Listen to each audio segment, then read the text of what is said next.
City ರವಿಯವರನ್ನ ಪೊಲೀಸರು ಅಜ್ಞಾತ ಸ್ಥಳದಲ್ಲಿಟ್ಟಿದ್ದಾರೆ. ಯಾವುದೇ ಕ್ಷಣದಲ್ಲಿ ಮ್ಯಾಜಿಸ್ಟ್ರೇಟ್ ಮುಂದೆ ಸಿಟಿ ರವಿಯನ್ನು ಹಾಜರುಪಡಿಸ್ತಾರೆ. ಇನ್ನು ಸ್ವಲ್ಪ ಹೊತ್ತಿಗೆ ಅದಕ್ಕೋಸ್ಕರ ಸಿದ್ಧತೆಗಳು ಕೂಡ ಆಗ್ತಾ ಇವೆ.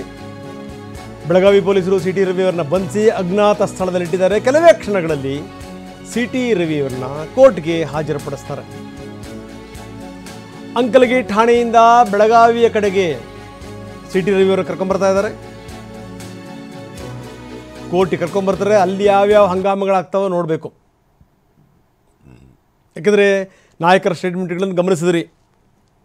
ಇದು ಅವರ ಕ್ಷೇತ್ರ, ಅವರ ಕ್ಷೇತ್ರದಲ್ಲಿ ಅವರ ಜನಪ್ರತಿನಿಧಿಗೆ ಆ ರೀತಿ ಮಾತಾಡಿದ್ರೆ ಜನ ಸುಮ್ಮನೆ ಬಿಡ್ತಾರಾ? ಸಿಟಿ ರವಿ ಜನರು ಏನು ಸುತ್ತಾಕೊಂಡಿದ್ರು, ಏನು ಎತ್ತ. ಸಿಟಿ ರವಿ ಬದುಕು ಹೋಗಿದ್ದೇ ಪುಣ್ಯ.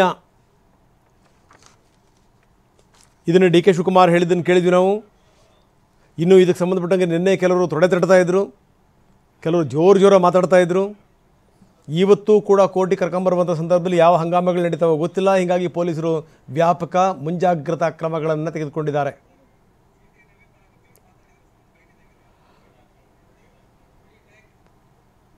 The legal team of Belgaum District BJP has kept the application ready for seeking the bail in the court of law.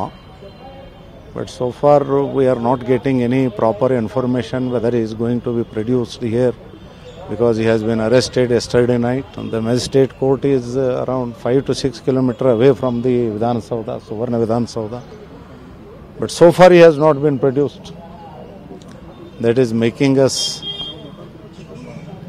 ununderstandable the situation. And law and order, he is member of the Legislative Council of Karnataka. Deputy speaker ಅವ್ರ permission ಕೊಟ್ಟರು ಇಲ್ಲೋ ಅನ್ನೋದ್ರ ಬಗ್ಗೆನೂ clarity ಇಲ್ಲ. On record ಅವರನ್ನು ಎಷ್ಟು ಗಂಟೆಗೆ arrest ಮಾಡಿದ್ರು ಇಲ್ಲೋ ಅನ್ನೋದ್ರ ಬಗ್ಗೆನೂ ಮಾಹಿತಿ ಇಲ್ಲ. ಇದೆಲ್ಲದರ ಹಿನ್ನೆಲೆಯಲ್ಲಿ ನಮ್ಮ ಲೀಗಲ್ ಟೀಮು ಎಲ್ಲ ತಯಾರಿಯನ್ನು ಮಾಡಿಕೊಂಡಿದೆ. ನೋಡೋಣ. We are waiting here for the last 1 hour since morning in the 6 o'clock. ಅವ್ರು ಬಂದರೆ ಅವ್ರನ್ನ ಹಾಜರು ಮಾಡಿದರೆ we are going to file our application. So ಇನ್ನು ಇದೆಲ್ಲದರ ಜೊತೆಗೆ ಸಿಟಿ ರವಿ ಅವರನ್ನ ಇವತ್ತು ಕೋರ್ಟಿಗೆ ಹಾಜರುಪಡಿಸ್ತಾರೆ. ಅದಕ್ಕಿಂತ ಮೊದಲು ಅವರಿಗೆ ವೈದ್ಯಕೀಯ ಪರೀಕ್ಷೆಗಳು ಕೂಡ ಆಗ್ತವೆ. ಬಿಮ್ಸ್ ಆಸ್ಪತ್ರೆಗೆ ಅವ್ರನ್ನ ಕರ್ಕೊಂಬರ್ತಾರೆ, ಆರೋಗ್ಯ ತಪಾಸಣೆ ಮಾಡ್ತಾರೆ. ಅದಾದಮೇಲೆ ಕೋರ್ಟಿಗೆ ಹಾಜರುಪಡಿಸ್ತಾರೆ. ಆರೋಗ್ಯ ತಪಾಸಣೆ ಮುಗಿದ ಮೇಲೆ ಬೆಳಗಾವಿ ಕೋರ್ಟಿಗೆ ಸಿಟಿ ರವಿ ಅವರನ್ನ ಹಾಜರುಪಡಿಸೋದು. ಹೀಗಾಗಿ ಸುತ್ತಮುತ್ತಲ ಭಾಗದಲ್ಲಿ ವ್ಯಾಪಕ ಮುಂಜಾಗ್ರತಾ ಕ್ರಮಗಳನ್ನು ತೆಗೆದುಕೊಳ್ಳಲಾಗಿದೆ. KSRP ತುಕಡಿಗಳು, CAR ತುಕಡಿಗಳನ್ನು ಈಗಾಗಲೇ ನೇಮಿಸಲಾಗಿದೆ. ಪೊಲೀಸರು ಹದ್ದಿನ ಕಣ್ಣಿಟ್ಟಿದ್ದಾರೆ. ಯಾಕಂದರೆ ನಿನ್ನೆ ನಡೆದಂಥ ಘಟನಾವಳಿಗಳಿದಾವಲ್ಲ, ಏನಾದರೂ ಹೆಚ್ಚು ಕಡಿಮೆ ಆಗಿದ್ದಿದ್ರೆ ಖಂಡಿತವಾಗಲೂ ಅವ್ರ ಮೇಲೆ ಹಲ್ಲೆ ಕೂಡ ಆಗ್ಬಿಡ್ತಿತ್ತೋ ಏನೋ. ಸೊ ಹೀಗಾಗಿ ಯಾವುದೇ ರೀತಿಯ ತೊಂದರೆಗಳಾಗಬಾರ್ದು, ಅಹಿತಕರ ಘಟನಾವಳಿಗಳು ಆಗಬಾರ್ದು.